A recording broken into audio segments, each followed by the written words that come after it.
আমার নবীজির ইন্তেকালের 6 মাস পর যখন তার ইন্তেকালের সময় হয়ে গেল, প্রচন্ড অসুস্থ হয়ে পড়লেন। তিনি কম বয়সে ইন্তেকাল করেছেন।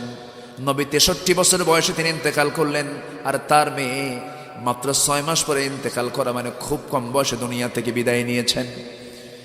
বিদায় নেওয়ার প্রাক্কালে স্বামীকে ডাক দিয়ে বলছেন, স্বামী আমার, আমি যদি দুনিয়া থেকে বিদায় হয়ে যাই, আমি সারা জীবন পর্দা অবলম্বন করেছি, আমাকে কেউ দেখে নাই, আমার কথার আওয়াজ কেউ শোনে নাই।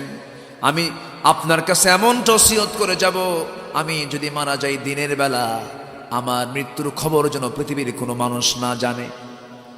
আমি যদি মারা যাই রাতের বেলা, কাউকে বলবেন না।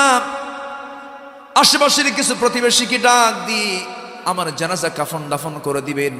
লোকজন বেশি হওয়ার দরকার নাই। লোকজন বেশি হলে যখন খবর জানাজানি হয়ে যাবে, লক্ষ লক্ষ মুসলমান সব আমার জানাজায় হাজির হয়ে যাবে। আমি নারী, যারা জানাজা পড়াবেন তারা হলেন পুরুষ। আমি কতটুকুন লম্বা, কতটুকুন খাটো, কতটুকুন চিকন, কতটুকুন মোটা, আমাকে দেখতে না পারলেও অনুমান করতে পারবে আমার পর্দার খেলাফ হয়ে যাবে। সংখ্যার দরকার নাই, প্রতিবেশীকে সঙ্গে করে নিয়ে আপনি আমার কাফন দাফন করে দিবেন। জোরে বলি সুবহানাল্লাহ, আরো জোরে বলি সুবহানাল্লাহ।